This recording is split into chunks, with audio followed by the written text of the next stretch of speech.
ഈശോ മിശിഹായ്ക്ക് സ്തുതിയായിരിക്കട്ടെ. ഇന്നത്തെ വചനപ്പാട്ട് സങ്കീർത്തനങ്ങൾ 136:1. കർത്താവിനു നന്ദി പറയുവിൻ, അവിടുന്നു നല്ലവനാണ്, അവിടുത്തെ കാരുണ്യം അനന്തമാണ്. കർത്താവിനു നന്ദി പറയുവിൻ, അവിടുന്നു നല്ലവനാണ്, അവിടുത്തെ കാരുണ്യം അനന്തമാണ്. നമുക്ക് നമ്മുടെ ഈശോയെ സ്തുതിക്കാനും ഈശോയ്ക്ക് നന്ദി പറയുവാനും നമ്മളെ എപ്പോഴും കാത്തുകൊള്ളുന്ന, നമ്മുടെ തെറ്റുകളിൽ കാരുണ്യപൂർവ്വം ക്ഷമിക്കുന്ന, നമ്മളെ ചേർത്ത് പിടിക്കുന്ന നല്ല ഈശോയ്ക്ക് എപ്പോഴും നമ്മൾ നന്ദി പറഞ്ഞുകൊണ്ടിരിക്കണം, അല്ലെങ്കിൽ സ്തുതിച്ചുകൊണ്ടിരിക്കണം. അവിടുത്തെ നാമത്തെ, കാരുണ്യത്തെ പ്രകീർത്തിച്ചുകൊണ്ടിരിക്കണം.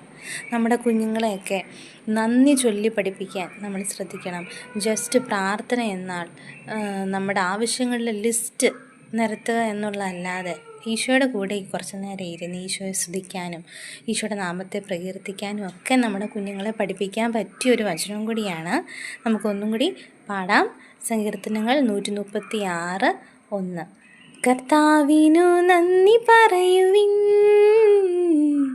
അവിടുന്നു നല്ലവനാണ്, അവിടുത്തെ കാരുണ്യം അനന്തമാണ്.